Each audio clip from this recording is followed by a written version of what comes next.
Welcome to another exciting interview on Good Morning Liberty. My name is Josh Martens, and joining me today is both halves of the Words and Numbers crew.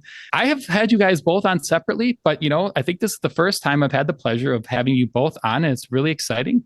We are going to talk about kind of elections and all the money in our elections. We're going to break that down. So, James, Ant, hey, welcome to the show.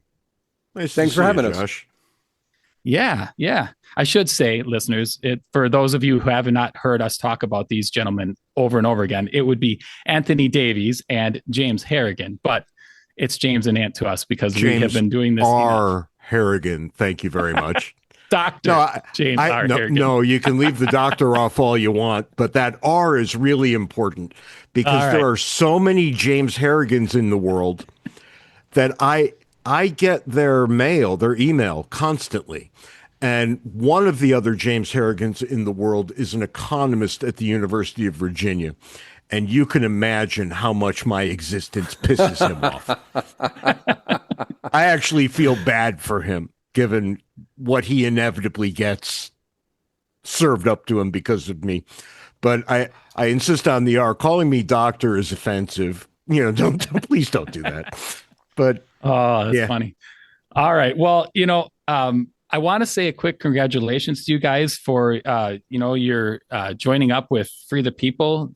That's a really exciting thing for Words and Numbers, and I know that you said it's boosting up your audience and everything. So from all of us over here, hey, congratulations, guys. That is really, really cool, and that's exciting for you guys. Thank you. Thank you, and we've been having a great time with them. We are, and thanks to Matt and Terry Kibbe for having us along for their ride. It's really been great. That's awesome. All right. Well, we are going to talk about just money in the elections. This all kind of came up because of the Thomas Massie race, and it really came on my radar. And I know that the money in our elections, they have really weird rules. I know that it's just all kind of convoluted. But when we looked at what happened with Thomas Massie's race, essentially you had a very small few were able to buy that election, for lack of a better term. They put in something like $18 million to essentially just propagandize the electorate in his district enough to swing that election the way that they wanted to. It almost didn't work, which is actually pretty crazy when you think about how popular he is. But I want to talk about kind of the rules, how we got to the point where we're at, and how we can navigate this and get our representatives to be more in line with us and representing us instead of just kind of these big companies, unions, or heavy donors that basically can buy favors and then cash them in later on. So before we dive into all that stuff, I think it's important to know kind of the numbers and what we're looking at. So Ant, maybe you could break down a little bit for us kind of what are some of the numbers on what we spend with elections and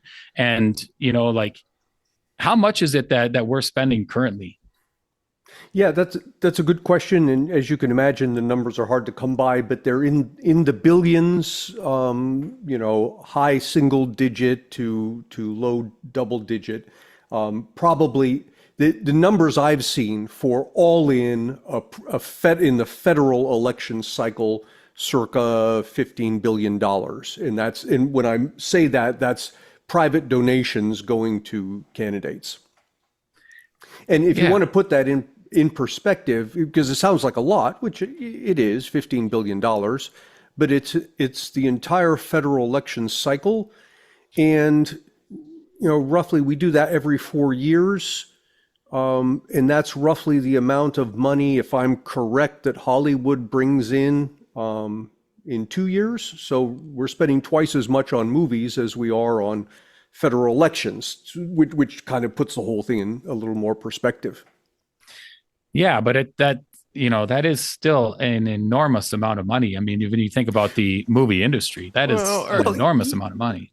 Let me jump in here for a second, right? Because the average Senate seat, and I'm taking now the aggregate and bringing it down to the individual seats. The average Senate seat is going to cost you 27 to 30 million to win.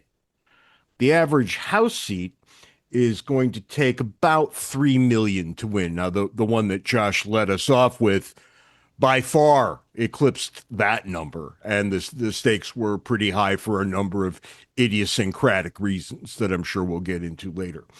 But to put it in perspective, Americans spend $11 billion, billion with a B, every year on hot dogs. All right, does put it in perspective. So is 30 million too much for a Senate seat? Maybe, but 11 billion on hot dogs, right? And we could look up pet food and lipstick and see that a lot of things eclipse these numbers. The real question is the one that Josh is pointing us at, but that many people don't bother answering. Should there be a limit? Should there be clear rules? And we have limits and we have rules. So we assume that the answer to those questions is an unqualified yes. But I'm not so convinced. And I'm not so convinced for a very particular reason.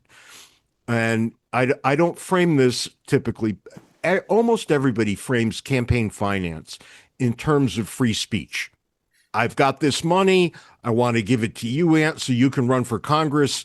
This is effectively speech. Well, that's a bunch of nonsense, right? You got to really stretch my giving you money into equaling speech. But I have a property right in my money.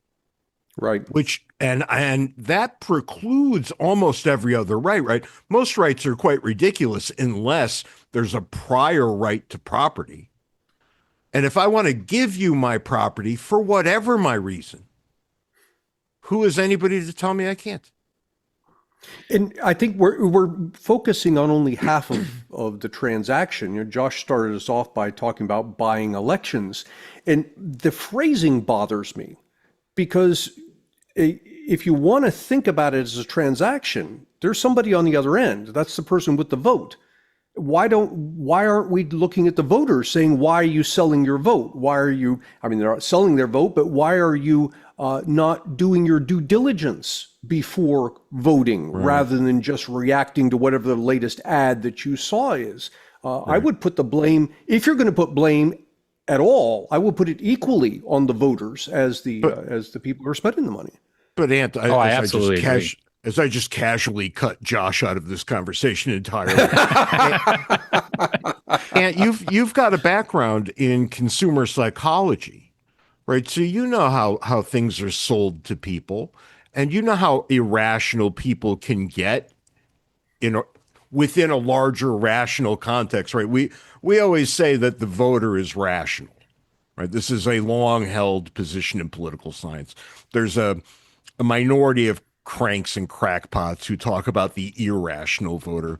But, rationality doesn't mean you make exactly the right call. It means that you consider things and you make the call you think is in your interest. And insofar as that's the case, the voter is pretty rational. But the voter can be influenced unduly by any number of things, right? If you can buy more television ad time than your opponent, you have a built-in advantage that will be almost impossible to overcome. If you're already famous, right? If you were a baseball player who now wants to run for Congress, or let's say football player, because I have an example here, who wants to run for the Senate, unless you're as stupid as Herschel Walker, who ran for the Senate down in Texas, you have a built-in advantage. You do have an advantage. However, that advantage is mitigated when it encounters a voter who takes his voting seriously and says, look, I'm going to do the research. I'm going to think about this. I'm not going to vote on the basis of emotion. Now, we can say, well, yeah, but most voters don't do that. Okay, fine. Then I'm going to quote James Harrigan, you get the government you deserve. That is a quote. Yes, I do say that. That is, and that's very true. All of that is true, and I do place ultimate responsibility on the voter. But there's also a third end of that transaction that we know is happening, and that is the kickback that they get for basically all the money that comes in.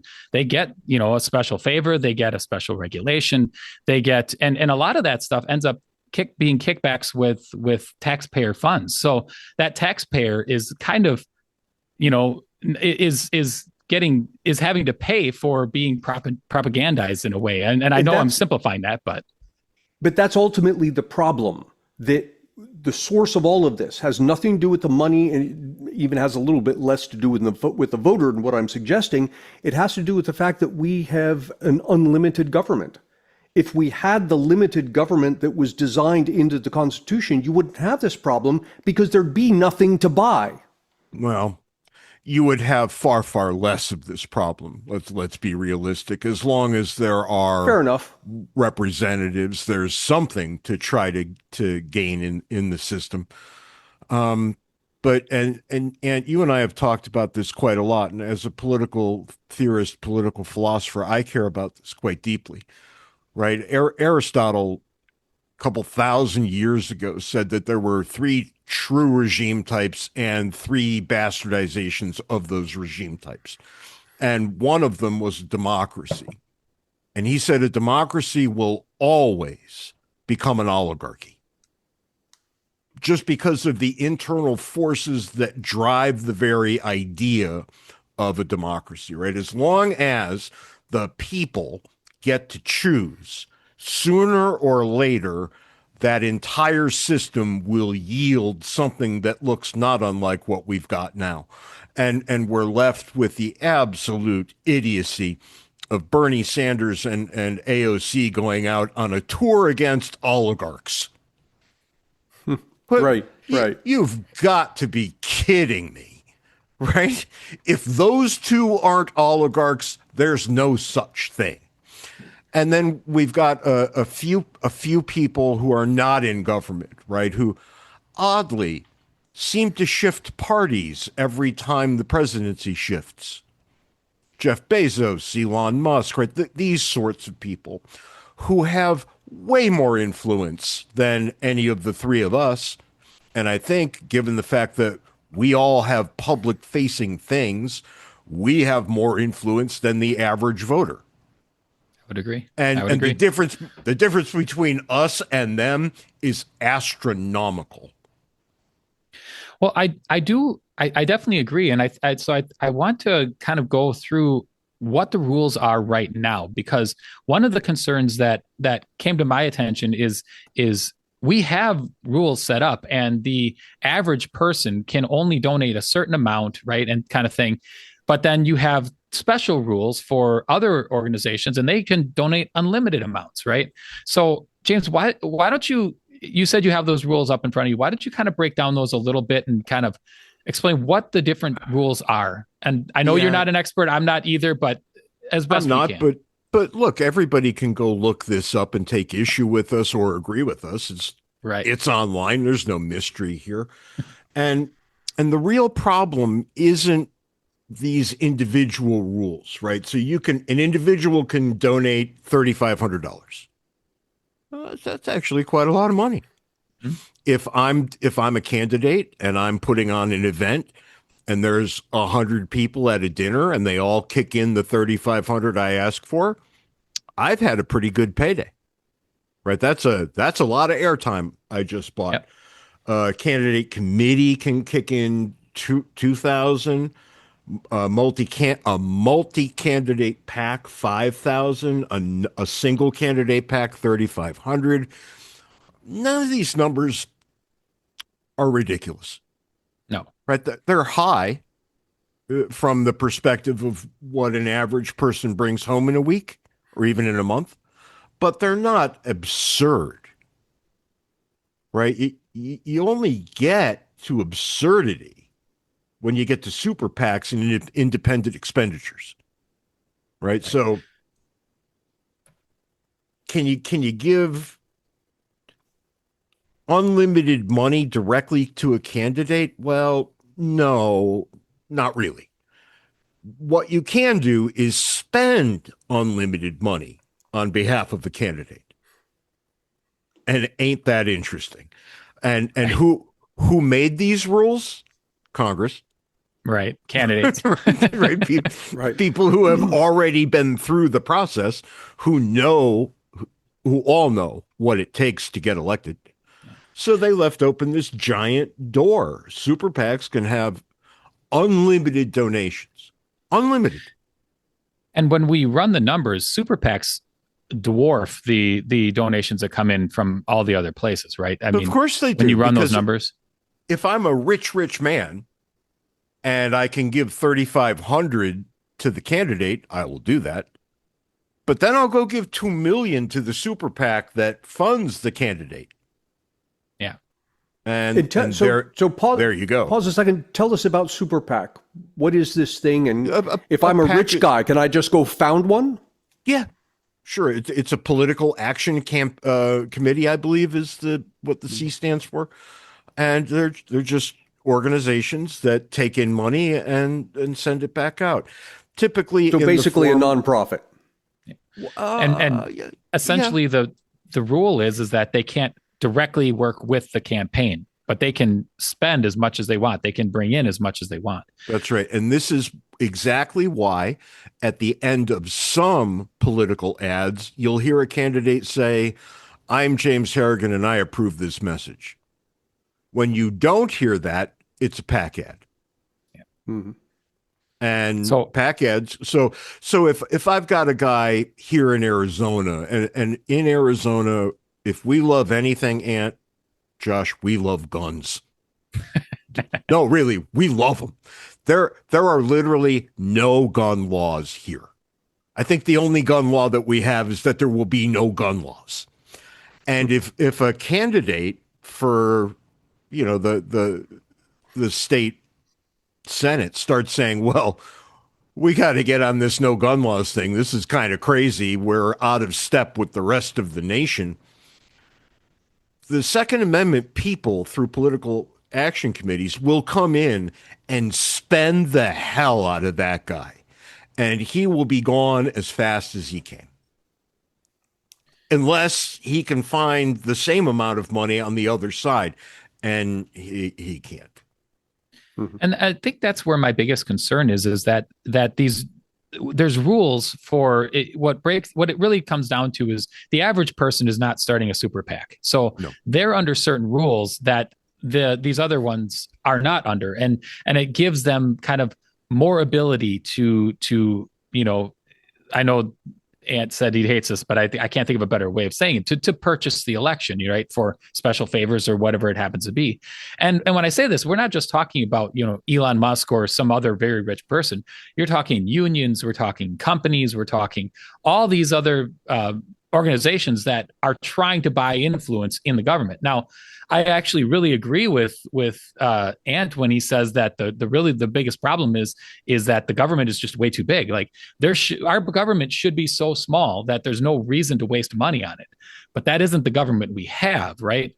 And even if that were the case, though, you would be left, if we were operating under the constraints of the original Constitution as written before being expanded, shall we say, by the Supreme Court, we would still have big money issues at the state level, right? You're not getting away from this no matter what. Right? At the state level, yeah. This is woven into human nature. You can't get away from it. As long as there are political spoils to be doled out, and we've never found a political society in which that's not true. People will band together to try to get the spoils. Right. Well, and that's because, it's the ultimate gun. It's the ultimate authority, so you're basically buying the power because it's the only power that has the only organization that has the ability to force. Right. So that's right. Why it's important. I was sitting there and thinking about ways that we could try and adjust this, and this is going to go a little bit against some of my libertarian values, and I understand this. Listeners, you can send me the hate mail. You can, but I'm going to say the exact same thing you're going to say. I'm not endorsing it, but offering it as a possibility. Right. So one of the things that I was thinking about is when you talk about it being speech, I think it actually is much more private property and property being freely exchanged. But when you're talking, say, a union or a company, the owner of that company does not own the entire company, right? It's a group of people, but it's not a person. And so I would look at it maybe as the company itself shouldn't be able to donate and buy, but the individual, the company owner should be able to donate as much as he wants from his own personal money. Same thing with the union. The union should be able to organize and say, we want you to individually donate to this person. This is what we think. But the union shouldn't be able to collect money from their people and give it because the people really don't have ultimate consent over that. They're not saying, I want my dollar to go to this candidate. They're giving their money to the union because they have to, and the union is deciding where that money goes. So essentially, a few people in a room are taking all the money from the group and deciding how the group is going to spend it. So I thought, would it be possible within the frames of our Constitution to actually make it so that the individual themselves had to be the one that makes the donation, that they could not, donate through those other organizations? Or would that then let me suggest that you won't gain much doing that, and here's why. With only three exceptions I'm aware of, companies that donate tend to donate roughly evenly to both parties. Because what are they doing? They're trying to buy influence. They don't know who's going to win, so they're going to give money to both sides. No matter who wins, they've got, the guy on the other end will pick up the phone when they call. So take all those away, and you haven't changed the balance. You've just moved all the numbers down. The three exceptions to that: lawyers, teachers, unions, I guess, in unions in general. Labor but I know that the numbers for labor unions, the numbers for teachers, the teachers union and lawyers go like 90% plus to Democrats. Yep, that's right.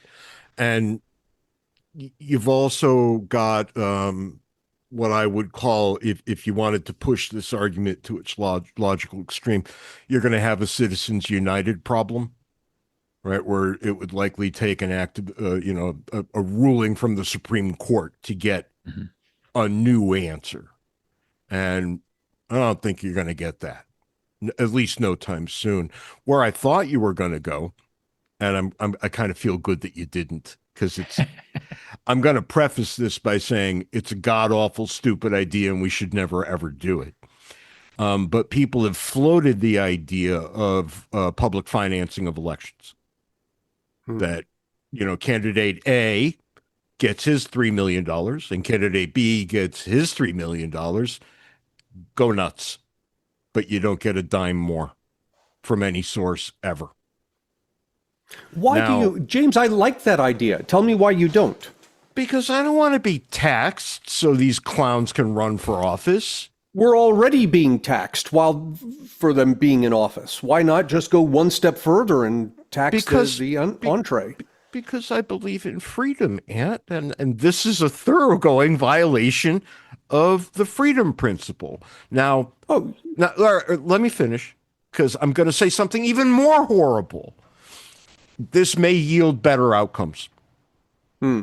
This terrible idea may, in fact, yield better outcomes. And you and I have made our bones talking about when government is the best option and when it's not. Right. And it's almost always not. But I don't know. You and I probably need to talk this through and perhaps make it a chapter in volume 2 or the second edition of Cooperation and Coercion, our lovely book, which you can still buy in its first edition, but you might want to wait. Just saying. No. You definitely want to go buy it now before it's pulled off the shelves. That's in right. anticipation of volume 2.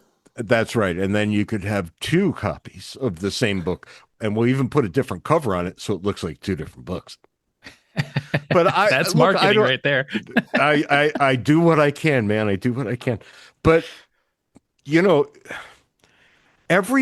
this is one of those things where there's going to, and people hate hearing this, right?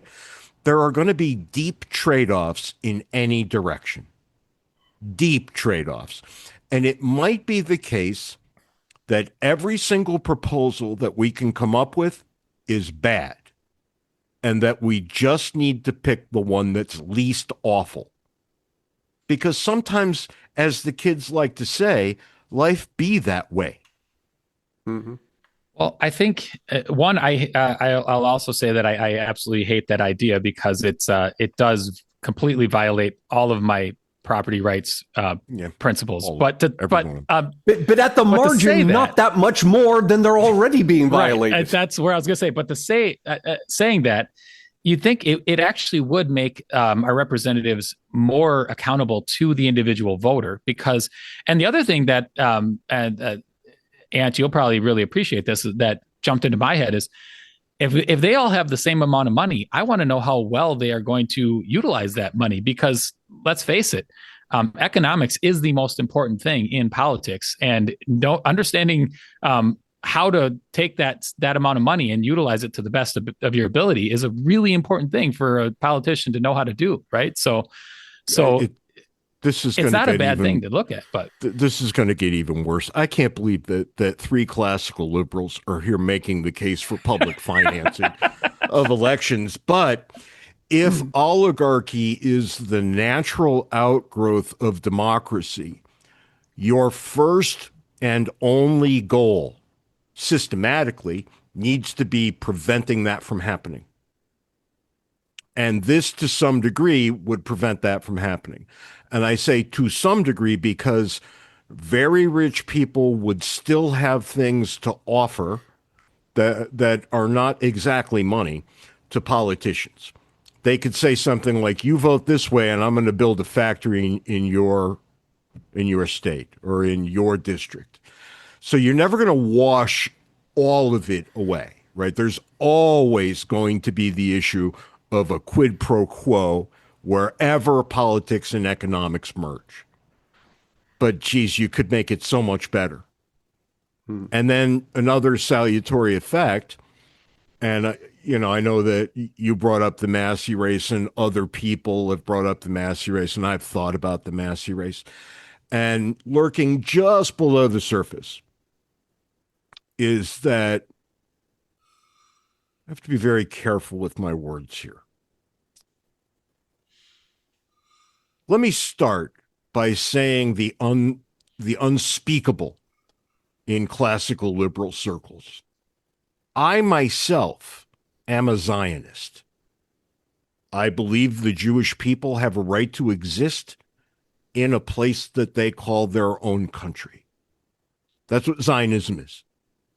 That there should be a place. Coming out of World War II, it should be exactly obvious why there should be a place. Notice I'm not saying anything about the current regime. I'm not saying anything about the issues in Palestine. I'm just saying that in the original classical sense, I'm a Zionist. And I know very few people who aren't, right? Everybody who I know that says the Jews should be wiped from the face of the earth are in a fringe group in countries that surround Israel. Okay, set that off to the side. The Massie race was in a lot of ways bought and paid for by pro-Israeli money. And Massie was, I don't want to say anti-Israel because I don't think that's fair. I think he was anti what Israel is doing right now. I think that's perfectly fair, right? And maybe somewhere in the middle is more fair. Yeah, but he's that, and he's also anti-foreign handouts. He doesn't vote for any handouts to foreign countries, and they haven't liked that forever with the Massie. And I think that's just crazy, right? Our foreign aid budget is like 0.5% of our budget, and we spend it strategically around the world to do two things: mitigate disaster and humanitarian help, and to buy influence in areas that we don't have it. And when I say buy influence, what I mean is build air bases where our Air Force can land and take off and things like this.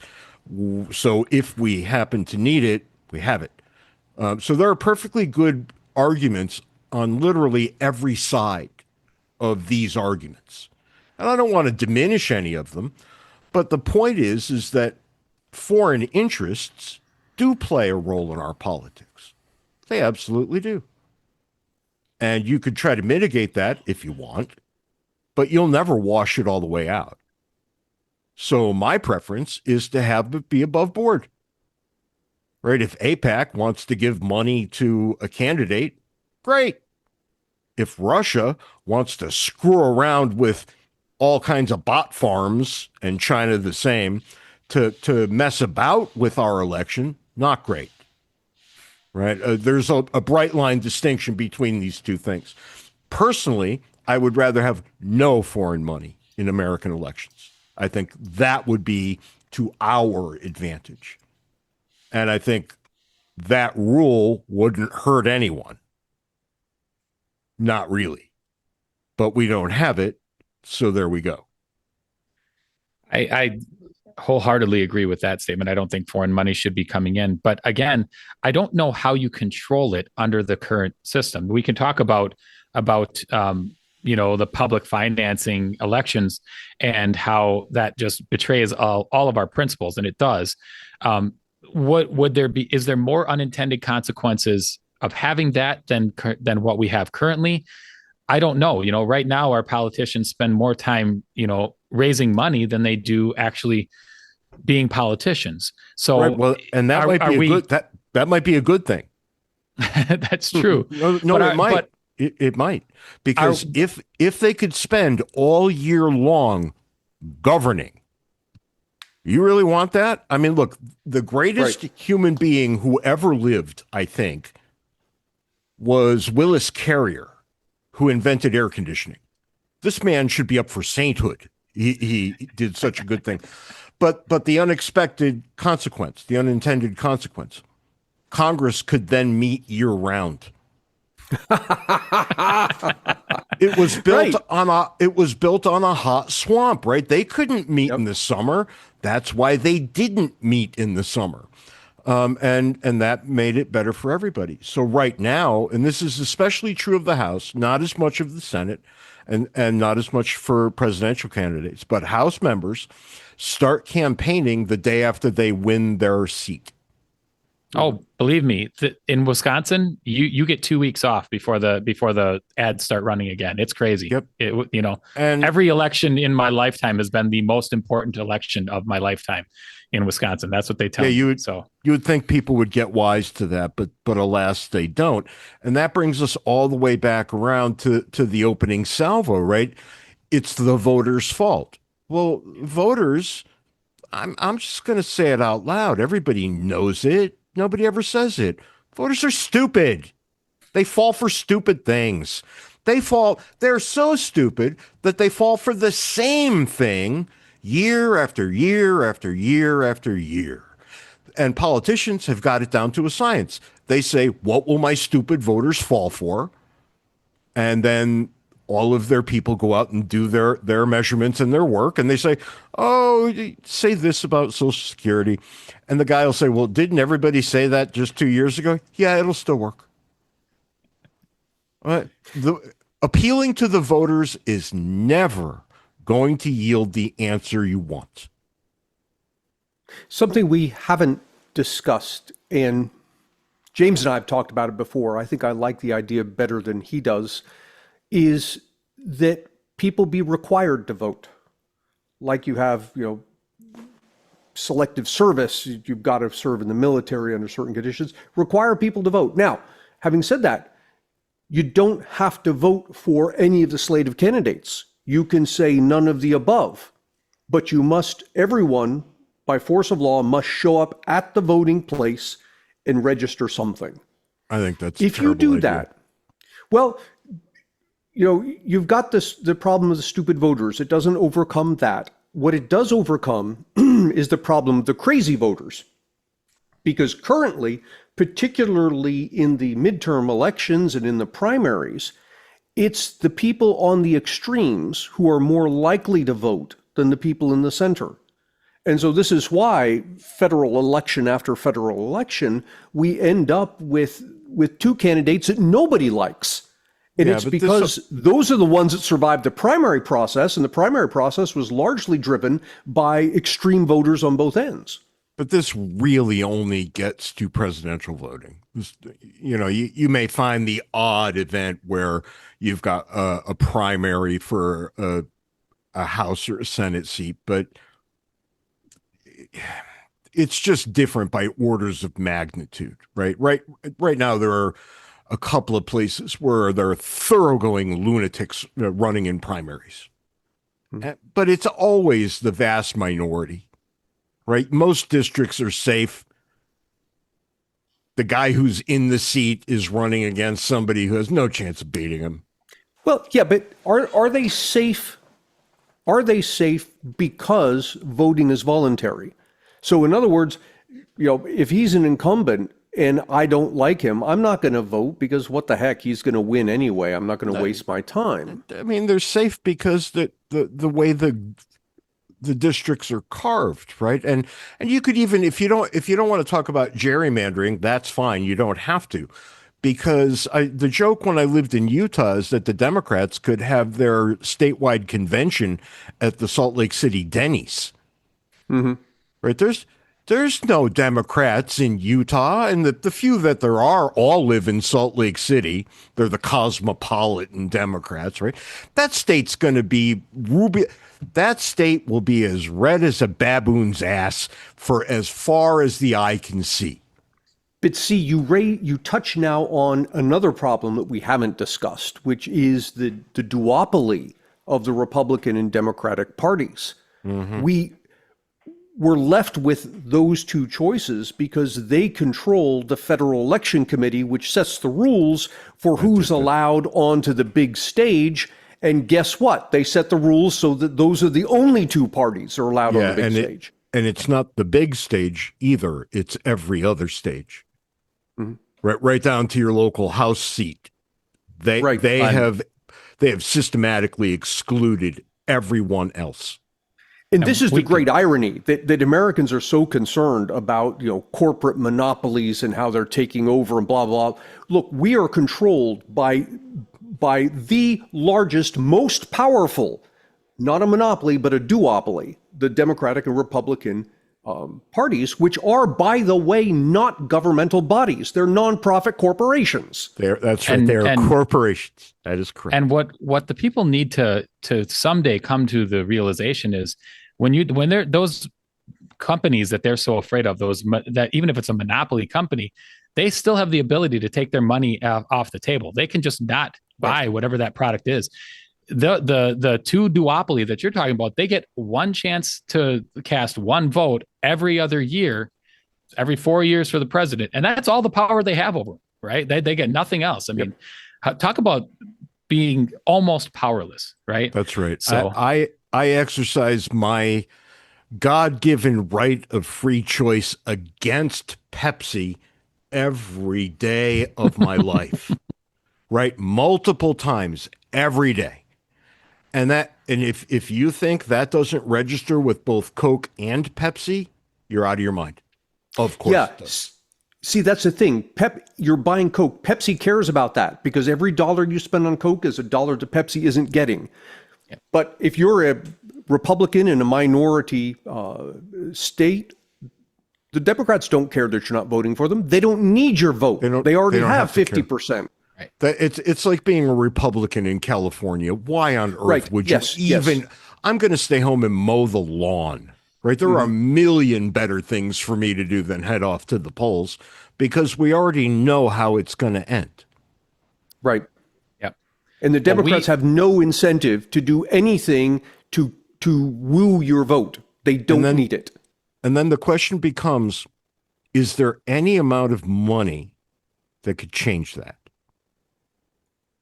Right, because we started by talking about campaign finance, and in those states, in New York, Massachusetts, New Jersey, Connecticut, take your pick. Going to make any difference? Well, see, James, and this is where I start to get nervous when Josh asks, how can we change the rules? Yeah. Because we don't change the rules.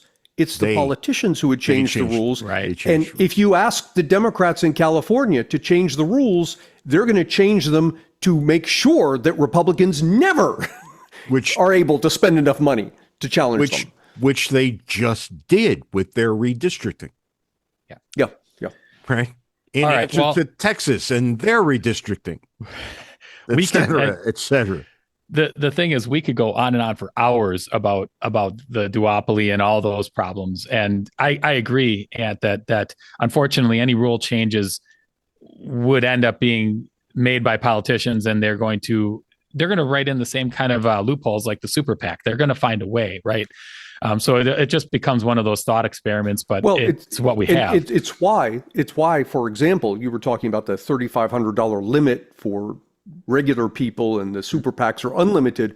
Why is that way? It's that way because the politicians want to be able to point to that law and say, see, we're doing something. Right. People are only allowed to give $3,500, while on the back end, it becomes very complicated, but there is a way to give as much as you want. You're just unaware of it. And if you can afford the lawyer, then they're the people you want to be able to spend those money. So that's for sure. And when you get to the point of federal elections, all right, they're expensive, but a PAC properly construed can cover the expense, and they'll just do all the advertising on your behalf. And if you think for 1 second that people from the various offices in question aren't in backdoor communications with those PACs, you're out of your mind. It may be illegal. I'm telling you, you're out of your mind. Of course they are. Of course they are. Well, we need to start wrapping this up because I'm going to have very loud children here very soon. But I have one last question for you guys. Usually listeners know that I ask, if you had the power to make one change for liberty, but I'm going to ask you guys a little bit of a spin on it. So, and I did let them know ahead of time, listeners. So don't worry. I'm sure they're as prepared as, the 5 minutes I gave them and in my case, I've forgotten what the question was. Well, here we go. So typical. Very typical. Then we'll start with James. This will be great. Oh, great. Can I say the word that I want to say right now? You can say whatever word you want. Fuck you, Anthony. All right. So if you had the power to make one change for our elections, to make the elections and our representatives more accountable to the people, the actual people in their district, what is a change that you might make? I don't know how I would operationalize it, right? So that operationalizing this would take a lot of thought. And you gave me 5 minutes, so you're going to get the cheap, quick answer off the top of my head.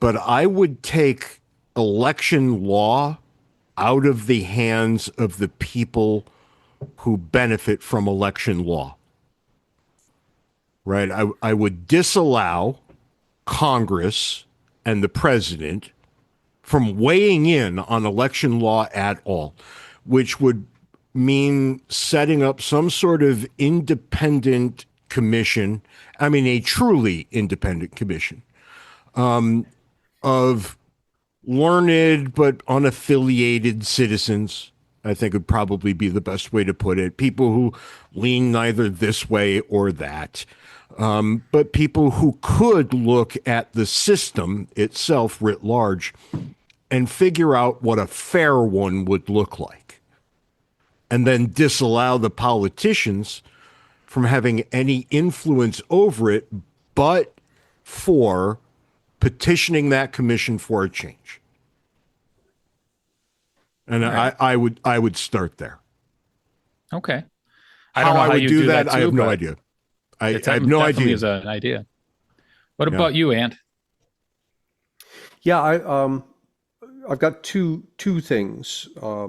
One is the redistricting. There have been lots of proposals about redistricting, and one that I particularly like, I don't know that it's better than any others, but I particularly like it, is a rule that all district boundaries must meet at right angles. So that doesn't That doesn't eliminate the ability to gerrymander, but it does make it much more difficult. Can I jump in on that one? Yeah, please. Sure.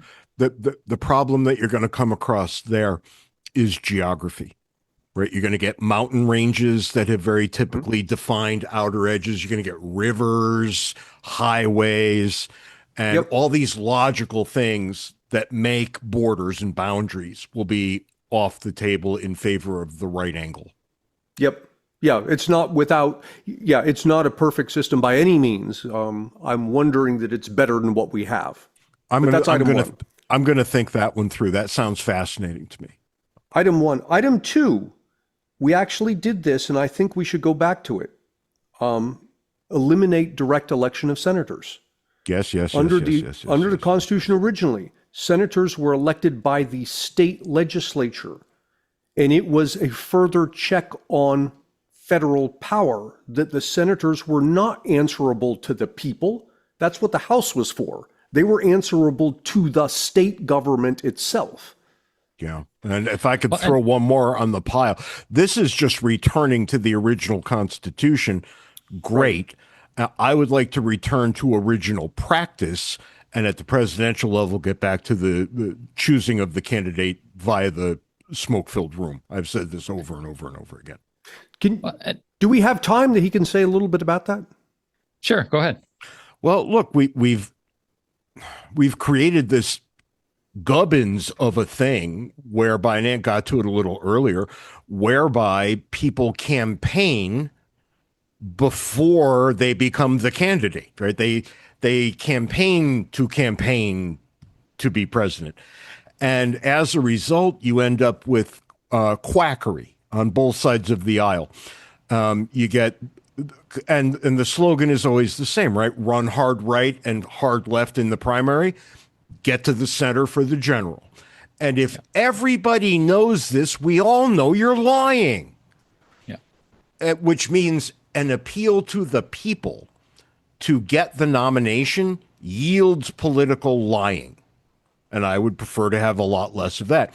It also yields candidates like Donald Trump, who can split the Republican ticket or the Republican vote so significantly that he can kind of waltz in with 28% support. And then he has to face the loser from the other side who waltzed in with 38% support. And you see how this goes. Abraham Lincoln could not become president today.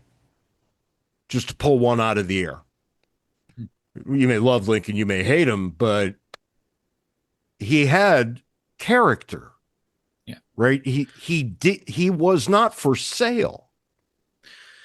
Well, one thing I definitely agree with that, but one thing also to Ant's point, when it comes to getting back to the state legislatures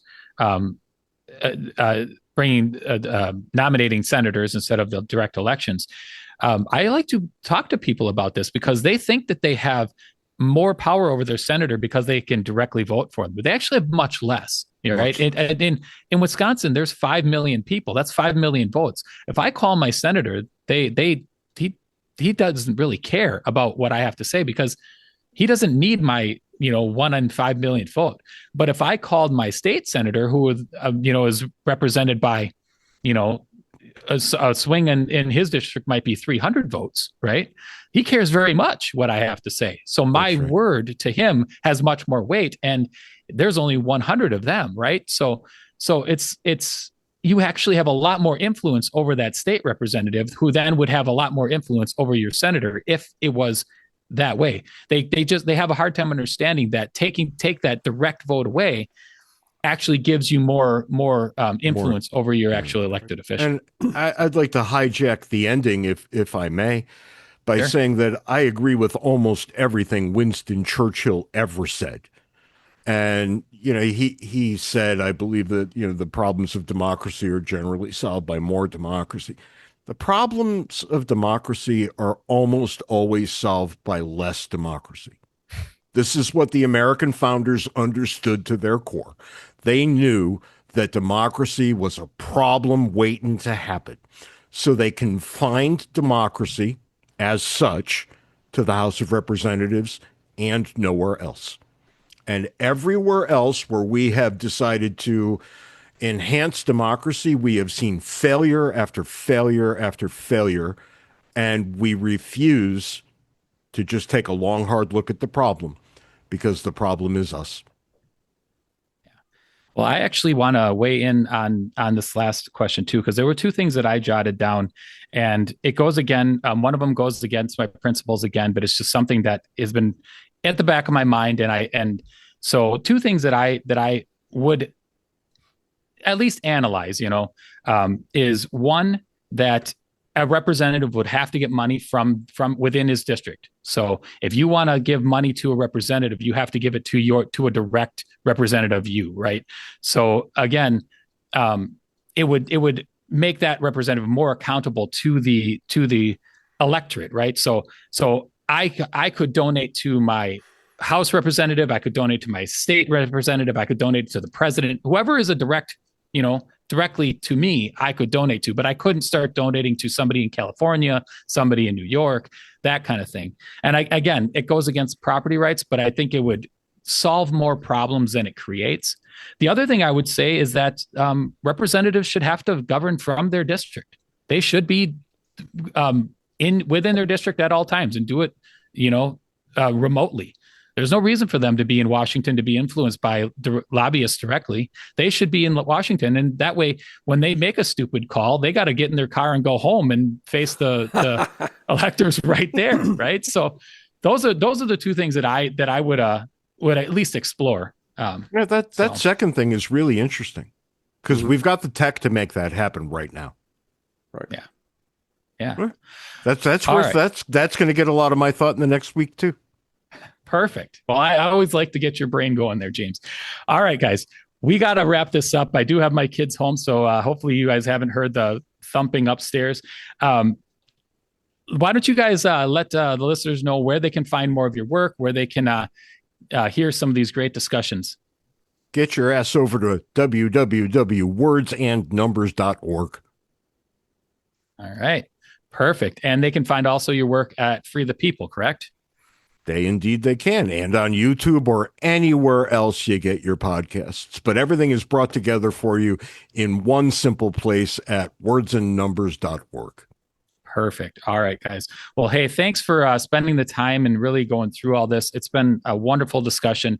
I don't think we've solved any of the world's problems, but we sure did go through it and really dissect a bunch of this stuff. So it'll be fun when they hear the classical liberals talking about government financing of elections and all that stuff. Yeah. But it was a good discussion, and I really appreciate it. So thanks, guys. Thank you. Thanks for having us. Our pleasure. Thanks for having us, Josh. We'll see you again real soon. All right, Liberty lovers, go online and check out Words and Numbers. You can find them at Free the People. Check Free the People out. Hey, go on to Patreon and support these guys. They have a great show, and that's how they really get the funds to keep the lights on at their show. So go on there and support them if you can. And, while you're doing that, hop on over to goodmorningliberty.us and become a member of the Fed Haters Club. It's still only $7 a month, and you get access to our private Discord channel. You get to interact with the live show. You can even tease Chuck when he's on there. He loves that. He doesn't, but it's fun. Leave us a rating and review on Apple Podcasts and Spotify. And please, please, please, I say this every time, but it's very important. Be good to the sponsors that support this show. They make it possible for us to bring these great guests to you. So please be good to them.